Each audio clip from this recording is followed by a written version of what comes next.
Okay, let's get started. When I was at school, we were often told that one of the great things about British history was that the country had never been successfully invaded by a foreign power since 1066, when William the Conqueror and the Normans conquered the Saxon kingdom. And this was part of the national story as we got it. There was a great deal of emphasis upon successfully resisting foreign powers, Spanish Armada, Napoleon, Hitler, whatever. So no successful foreign invasion since 1066. And this makes a good story, but unfortunately it's not actually true. Britain was very successfully invaded in November 1688 by a largely Dutch army under William of Orange, stadtholder of the Netherlands. But that, of course, didn't count. The whole events of 1688 had been successfully repackaged as the essential prelude to the English Revolution Part II, the glorious revolution of 1688, taken in the classic Whig interpretation of national history as a fundamental watershed. Before 1688, the country had been beset with chronic political instability and indeed social conflict. 1688 cleared the way. It cleared the way for the establishment of a stable constitutional monarchy. It cleared the way for political liberty. It cleared the way for religious toleration and cultural pluralism, a triumph of Whig principles in that respect, and security of property and growing economic opulence, and the formation of the United Kingdom by the Union of England and Scotland, and finally the successful assertion of national power internationally and the growth of an overseas empire. Well, these were some of the key elements classically stressed from the 18th century onwards in Whig historiography. It's a bit of a myth, a particular rather self-serving interpretation of the national past with a strong ideological message about what it is to be British.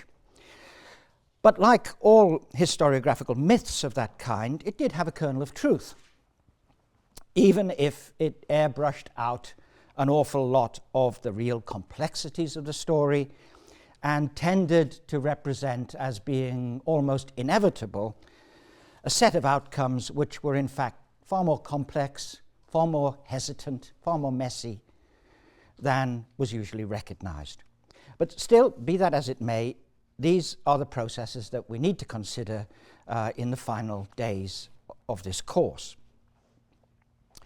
Well, as you'll remember, by 1688, King James II had succeeded in undermining the initial strength of his position when he came to the crown by utterly alienating what's usually referred to as the Tory Anglican majority in the political nation, people upon whom Charles II had counted when he faced down the Whig opposition in the exclusion crisis of 1678-81.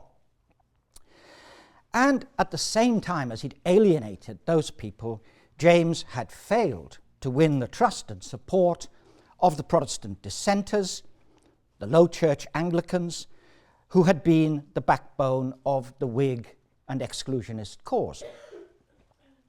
The extent of this general alienation from the king and his policies was of course revealed in the fact that some of the leaders of the political nation were willing to actively support intervention by a foreign power in 1688, indeed to invite it in their famous letter to William III.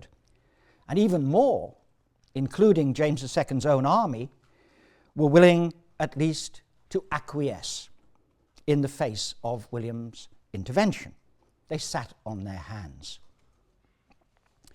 To this extent, one could say that the revolution of 1688 was, in different ways, both a Whig and a Tory revolution.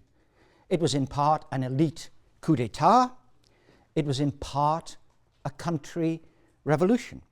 It merged a range of political opinion in opposition to James, in opposition to the spectre of popery and arbitrary power. And the political settlement as it emerged reflected that composite character of the revolution. On the 22nd of January 1689, a convention parliament met to begin working out the settlement.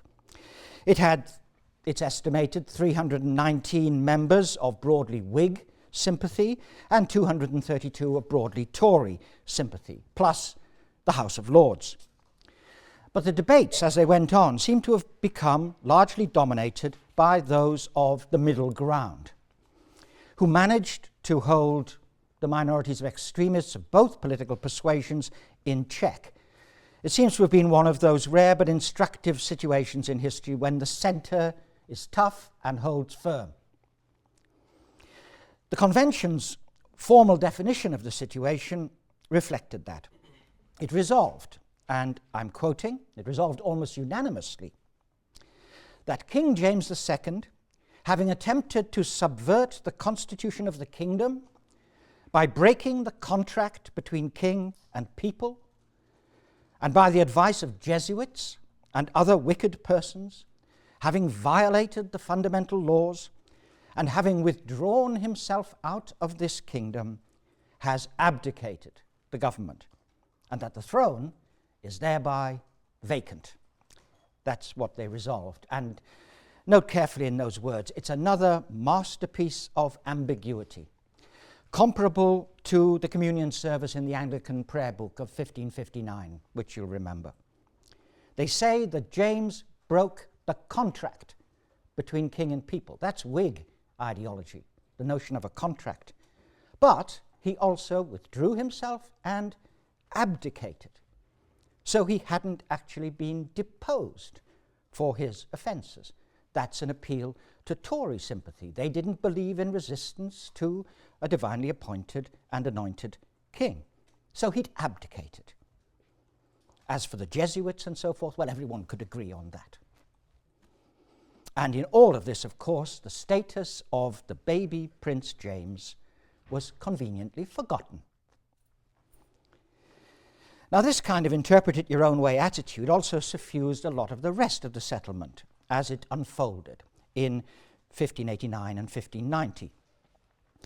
William was not content to be simply a regent, but he and Mary shared the crown until her death in 1694. He was king in effect, but he wasn't an elected king. He held the crown in right of his wife, who was a legitimate Stuart heir, the Protestant daughter of James II by his first marriage. And it was agreed that Mary's youngest sister, Princess Anne, would be the next heir, ahead of any children that William and Mary themselves might have. Again, all very odd. The convention also drew up a Declaration of Rights, later passed into law as the Bill of Rights. It was clear on some matters, which found almost universal assent, but it was also cautious and ambiguous in other respects. The power of the monarch, for example, to suspend the laws was declared to be illegal, but the dispensing power of the monarch, the traditional dispensing power, was illegal only as it hath been exercised of late, i.e., as it had been exercised by James II. Parliaments should be called frequently and should be freely elected, but as yet there were no specific measures to ensure that that would happen. Roman Catholics were to be excluded from the crown, but as yet there was no specific provision to ensure that that would be the case. And above all, the status of the whole document was rather obscure. It looked rather like a contract with the new monarchs. But in fact, the offer of the crown to William and Mary was not made conditional upon accepting it. The offer of the crown was actually made on the 13th of February before the Declaration of Rights had been presented to William and Mary. And they hadn't formally accepted it before they were proclaimed monarchs the next day. So 1689 saw a series of measures intended to advance the transfer of power to William and Mary, and that was rapidly consolidated with other acts of Parliament which again reflect the coalition of interests involved in the revolution. They passed a Mutiny Act that laid down that no standing army would be permitted in peacetime unless authorised by Parliament. They voted income to the Crown by taxation, but the sums which were voted were well known to be inadequate for even peacetime administration, let alone wartime. And so Parliament would always be needed in order to grant additional necessary supply. They passed a Toleration Act. Protestant dissenters were allowed to worship publicly, and by the end of 1590 some 9,000 dissenting meeting houses had been opened. But they were still not accorded full civil rights. The Church of England remained the legally established church. The Test Acts were still there to exclude non-members of the Church of England from holding public office. But Protestant dissenters were allowed to worship openly, and meanwhile Roman Catholics, Unitarians, and Jews were permitted to worship in private. They were tolerated officially. Altogether, the settlement of 1688 and 9 constituted a kind of pragmatic compromise, designed, obviously enough, to appeal to as many people as possible and to alienate as few as possible from the revolutionary settlement. John Morrell has put it well. He calls it a centrist compromise and a constitutional blur. And as with the Elizabethan religious settlement of 1559, it was full of inconsistencies, and it remained to be seen just how they would work it out in practice. How it would be worked out by political groups who had somewhat different interpretations of just what it actually meant. But worked out it was. And in the course of the next 25 years or so, that involved a significant refashioning of the state. As a result, and the emergence, by 1714, of a British state of a shape and structure which no one had quite anticipated in 1688. Well, that British state was shaped partly by political principles. It was shaped partly by political and religious prejudices, and partly also by the constraining force of immediate circumstances. And of those circumstances, the dominant circumstance was war. The modern British state, it could be said, was forged under the stresses of war.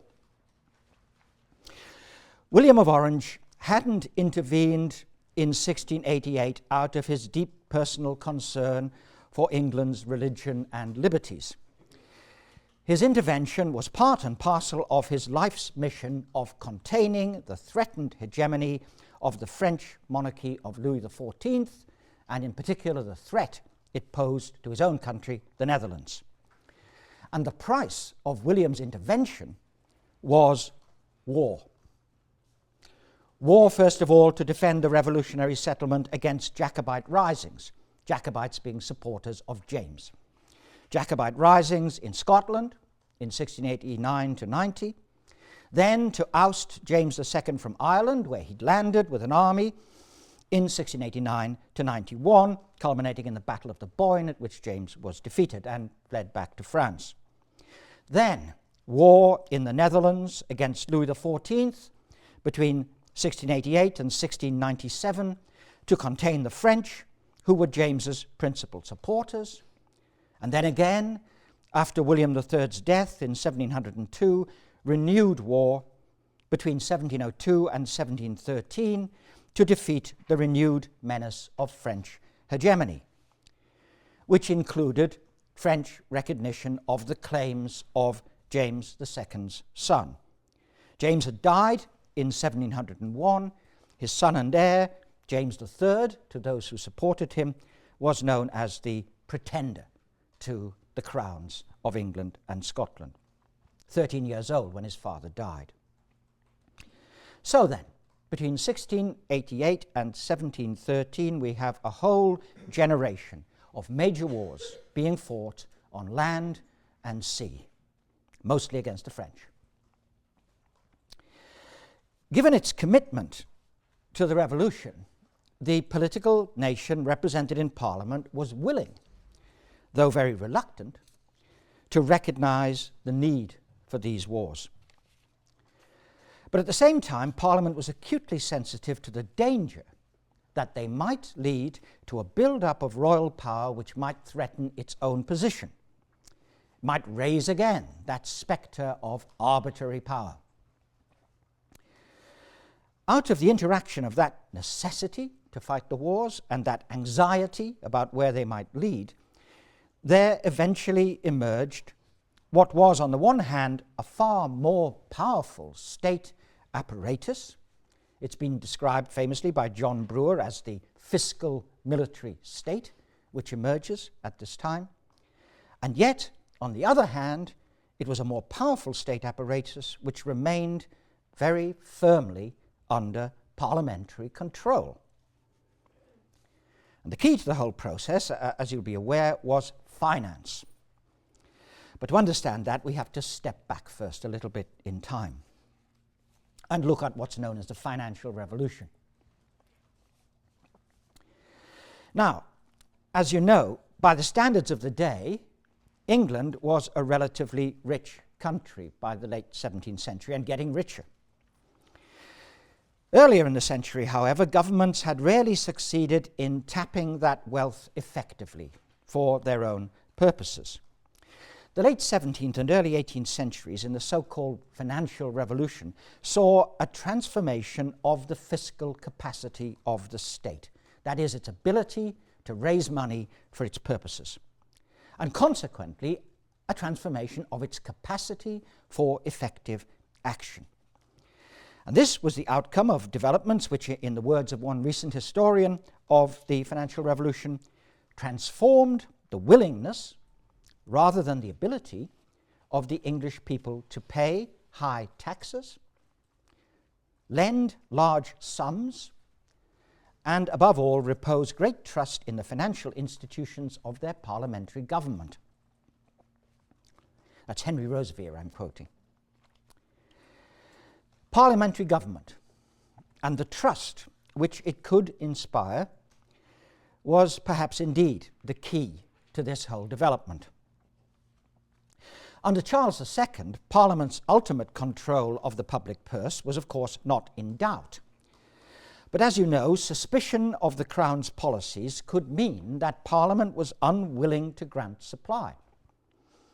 Indeed, in 1672, the situation in royal finances had become so bad, the Crown became so overstretched as a debtor, that it led to what's known as the stop of the Exchequer, in which Charles II postponed repayments of his debts to private lenders. Many London bankers were completely ruined as a result. It was a very severe blow to the Crown's credit and its ability to raise money. Well, after 1688, that kind of situation was transformed in less than 10 years, in the face of the need to raise money for the wars fought to defend the revolutionary settlement. It's a long and complex story, but the essence of it all is quite nicely contained in a statement made by Lord Macaulay in his history of all this, written back in 1848. Macaulay wrote, "From a period of immemorial antiquity, it has been the practice of every English government to contract debts. What the Revolution introduced was the practice of honestly paying them back." Parliament was now fully in control, not only of grant of supply, but of its expenditure. Annual estimates were made of need, supply was voted, the accounts were audited by parliamentary commissioners. Revenue was now regarded as the public revenue rather than the monarch's revenue. And from 1698, even the ordinary day-to-day expenses of the Crown were controlled by an annual grant, the so-called civil list, the money paid for running the day-to-day business of the monarchy, as still happens. Parliament sanctioned a whole series of devices to raise money for the war. In 1690, it voted a land tax, a quite heavy tax on landowners, which brought in a reliable annual income. Loans were raised on the security of parliamentary taxation. Longer-term borrowing was achieved by means of the sale of annuities to the public, with the regular payment of those annuities secured by parliamentary taxation. They tried out lotteries as a way of raising money, again with Parliament's sanction. In 1694, the Bank of England was chartered. Lenders were brought to subscribe to a £1.2 million loan, with the interest and the eventual repayment of the capital guaranteed from taxation. The Bank of England was not a central bank in the modern sense, but it was a vehicle devised to raise money for the needs of the state. There was also the development of a market in various forms of state securities, these new state securities which were being issued. They could be sold on to third parties, and it was at the core of the emergence of dealings in stocks, the beginnings of the London Stock Exchange. All of this was initiated in a piecemeal and a rather improvised manner. Year by year, they dreamed up something new as a way of raising the money they needed. But gradually, by the early 18th century, it had coalesced into a system. And fundamental to the whole emerging edifice was an effective tax system which made possible the servicing of a growing public debt. Initially, the land tax, quite heavy, about 20% on landed income in the richest counties, and then increasingly the use of the excise, which was indirect taxes collected by a growing corpus of public officials, excise men as they were known. And as this system developed, there was a growth of confidence in the financial probity and reliability of the state. And that growing confidence transformed people's willingness to lend their money to the government. Public revenues increased massively. By 1700, it's been estimated that about 9% of national income was being taken in taxation. And by the same year, about a third of the revenue raised by the state was being used to fund the debts. By 1714, the national debt had risen to £48 million, a massive sum by the standards of the day, most of it funded by parliamentary pledges to pay the interest and eventually the principal.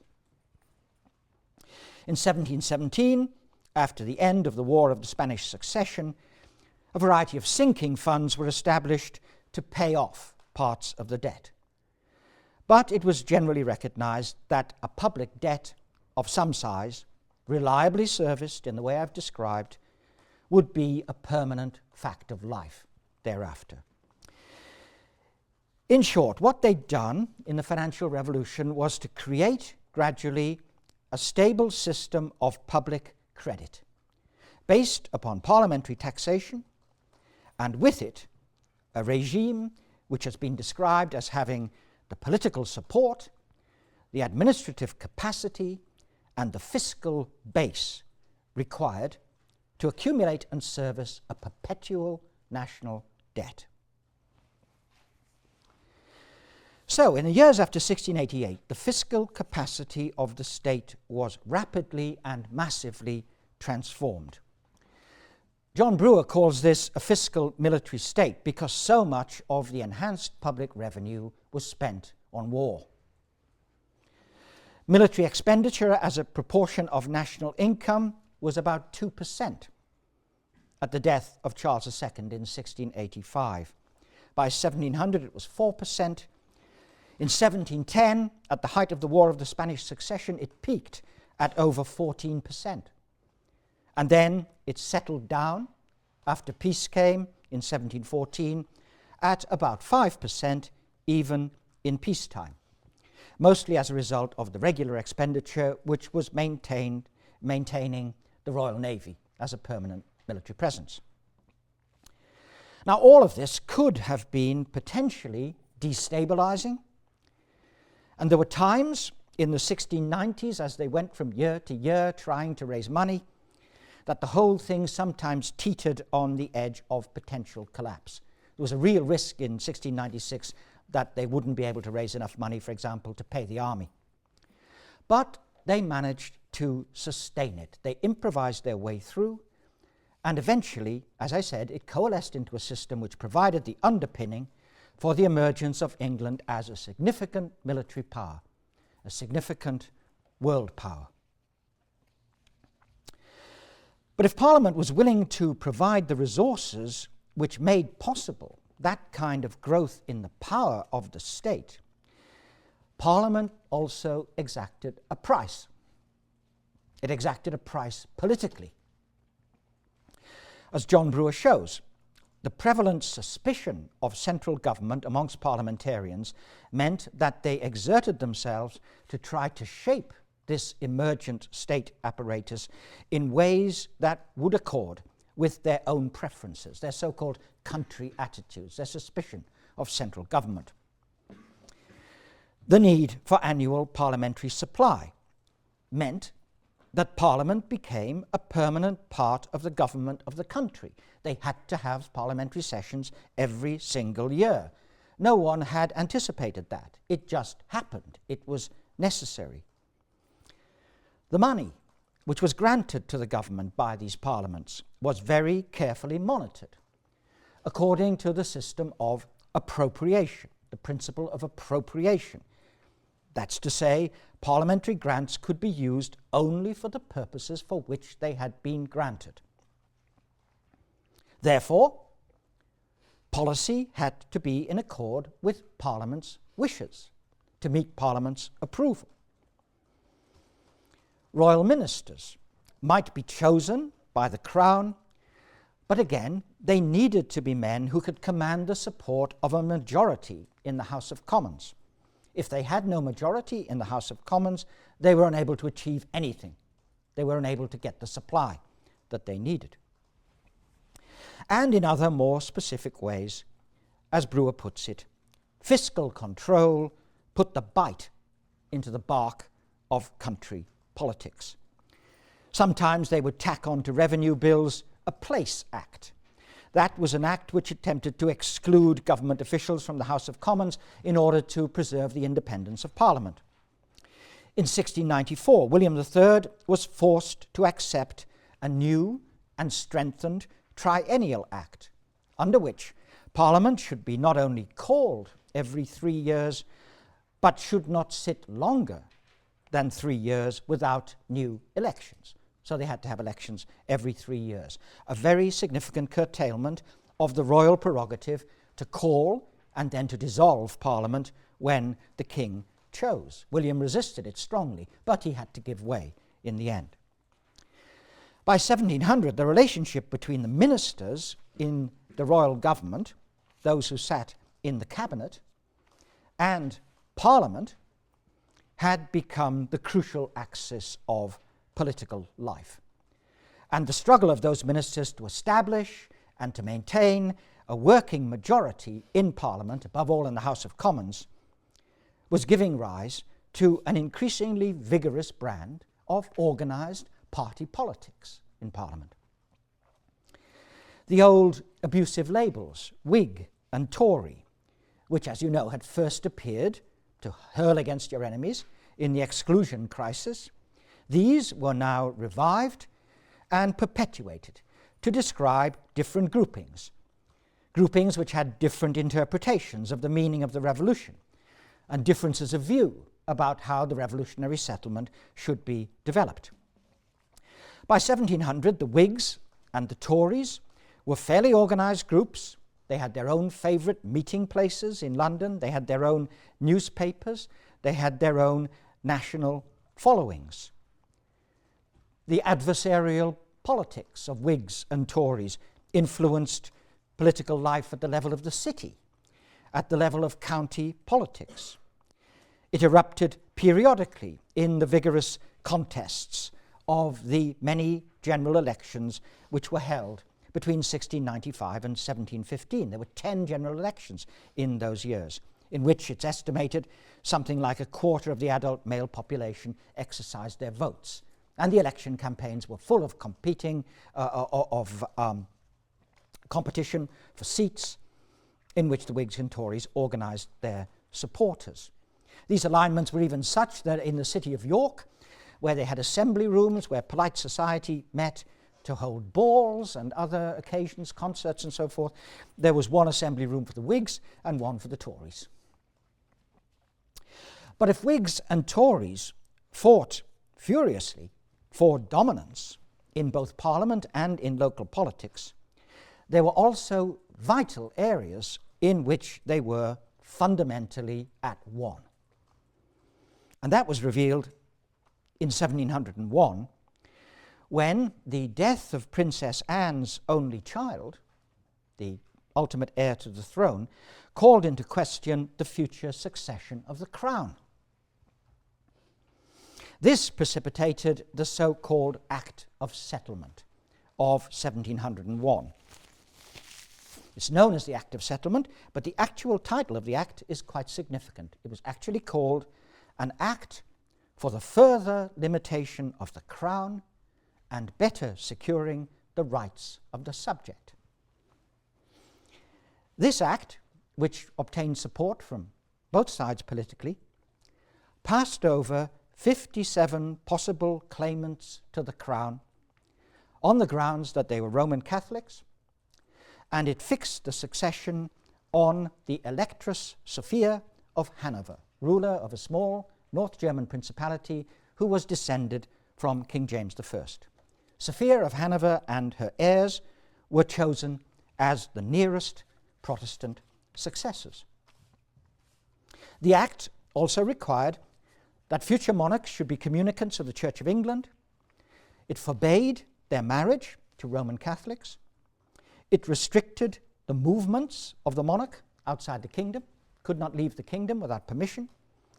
And in addition, it made royal privy councillors more accountable to Parliament, restricted the election of placemen from the government to the House of Commons, and declared that in future, judges in the law courts should enjoy their tenure during good behaviour and not merely at the will of the monarch.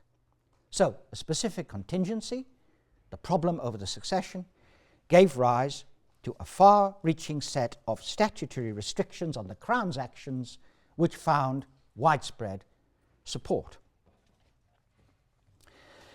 In sum, then, by the time Queen Anne came to the throne in 1702, with the prospect of the future Hanoverian succession, which actually eventually took place in 1714 when Electress Sophia's son, George, became king, with all of that, it can be said that some of the fundamental political issues which had so disturbed the 17th century were close to being resolved with general acceptance of those resolutions. The issue of the security of the Protestant religion and of the toleration of religious dissenters had been resolved. The issue of Parliament's role and its permanence in the Constitution had been resolved. The issue of the royal prerogative in matters of state and how far it could be controlled or reduced. The problem of effective government finance. The problem of how to contain differences of political principle without those partisan differences leading to the breakdown of government or to civil war had been resolved with party politics.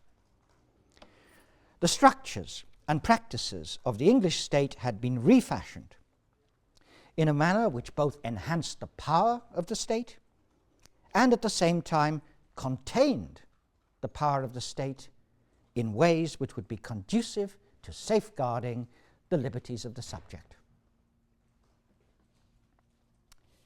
Well, one final element remains. From 1707, this emergent state was not just an English, but a British state, with the constitutional union in May 1707 of England and Scotland. Ireland remained technically a separate kingdom until 1801, though one ruled by a Protestant landed elite.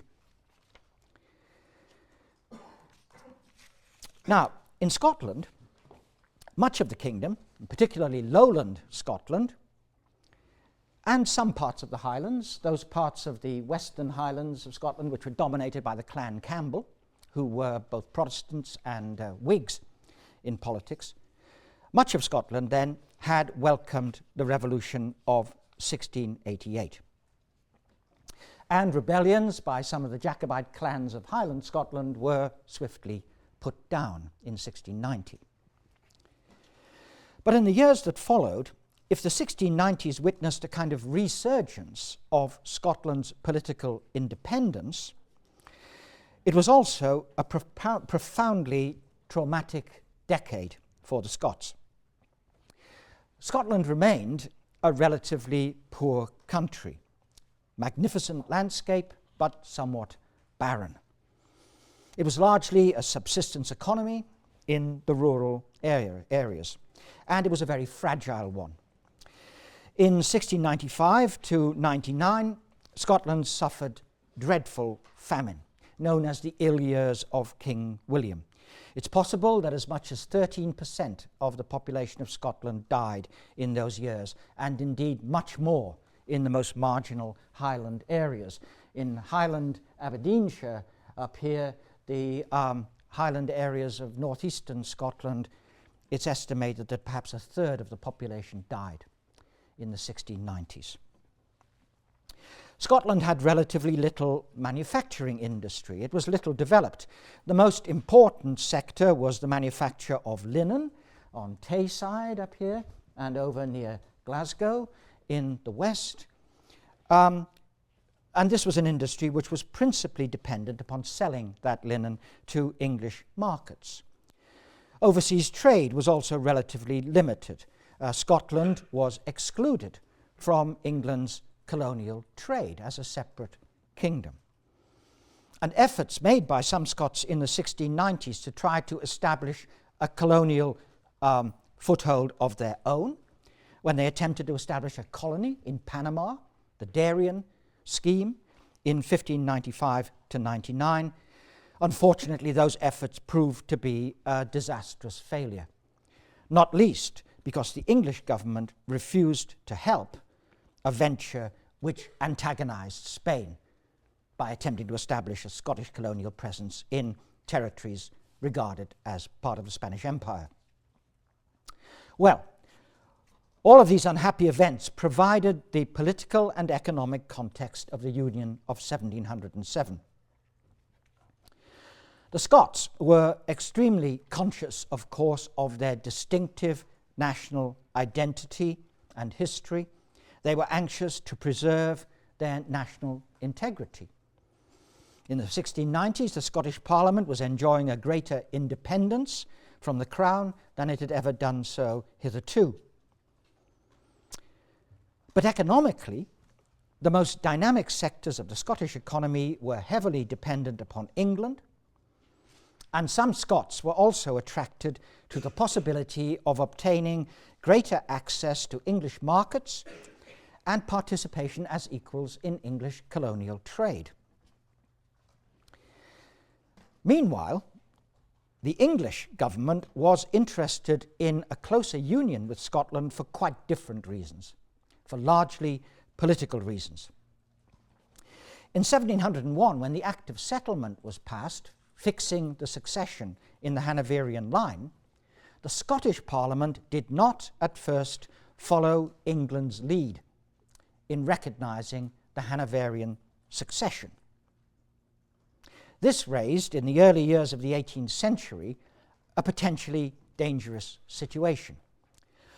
What if the Scottish Parliament decided to recognize a Stuart succession, decided to vest their crown in the old line, the Stuart line, after Queen Anne's death? If that happened, it could potentially provide a major security risk. It could return to a situation in which the two kingdoms, which had been joined only in the person of their monarchs, might fully separate. That might pose a new threat to England from the north, especially if the Scots had a Stuart crown allied to the French. The English government, therefore, began to put on pressure for a union which would remove that threat. And they were willing to use economic leverage to try to do so. In 1705, the English Parliament passed the Alien Acts, which excluded the Scots from English markets unless they commenced negotiations for a possible union. And on the other hand, it held out the prospect of economic advantages for Scotland if they were willing to do so. Now, in Scotland, the issue was very passionately debated, both in Parliament and in the streets of Edinburgh.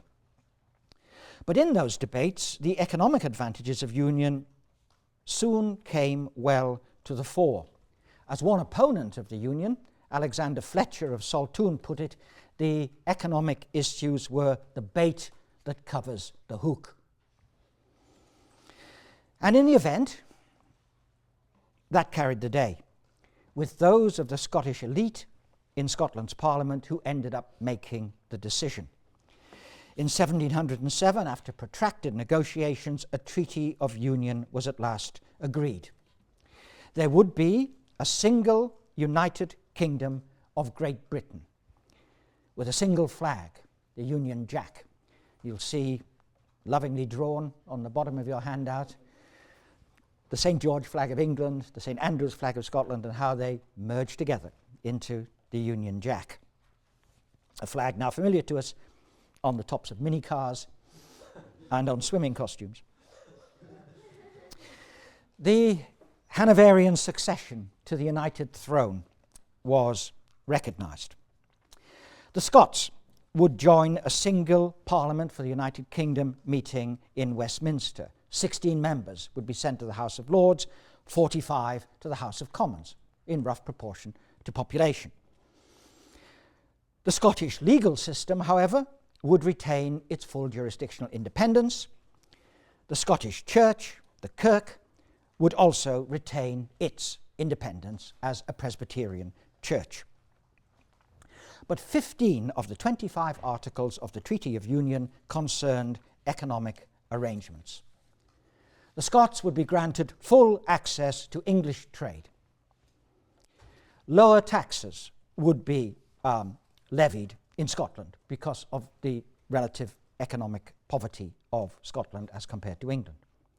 Scotland's industries would be protected.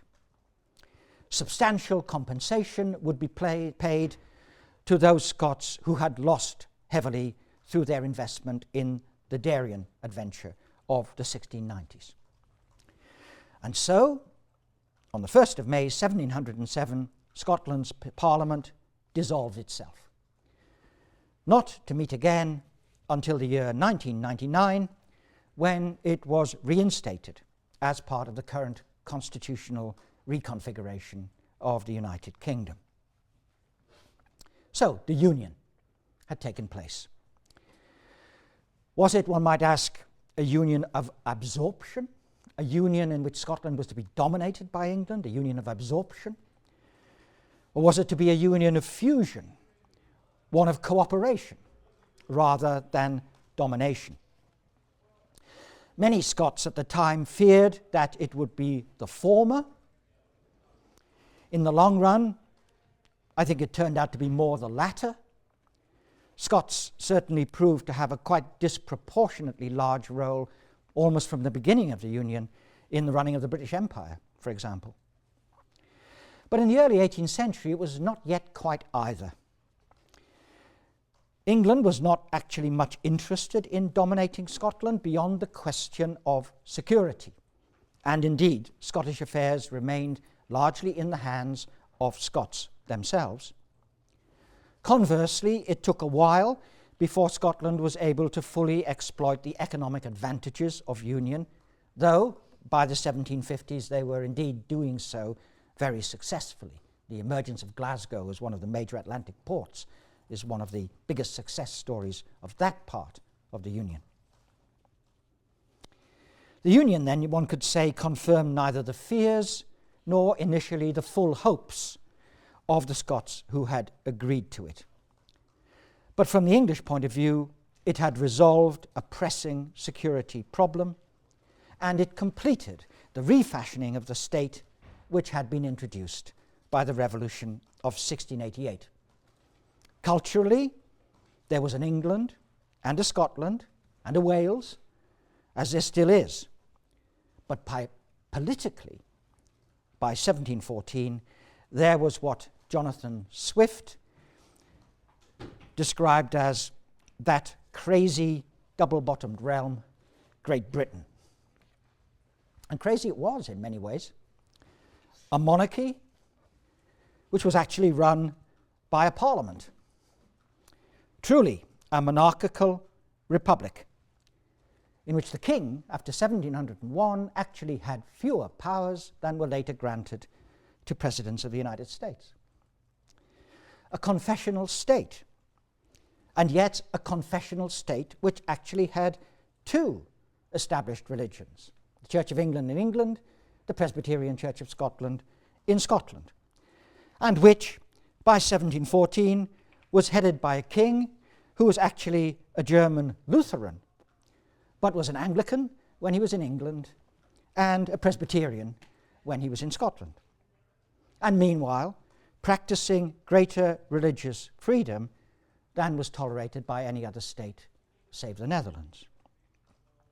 An offshore island, deeply hostile to foreign involvement, deeply hostile to militarism, and yet which was playing a key role in destroying the threat of Louis XIV's monarchy, and which had emerged as a great military power.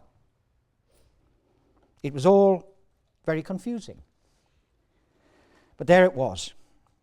They had finally muddled through to something that worked.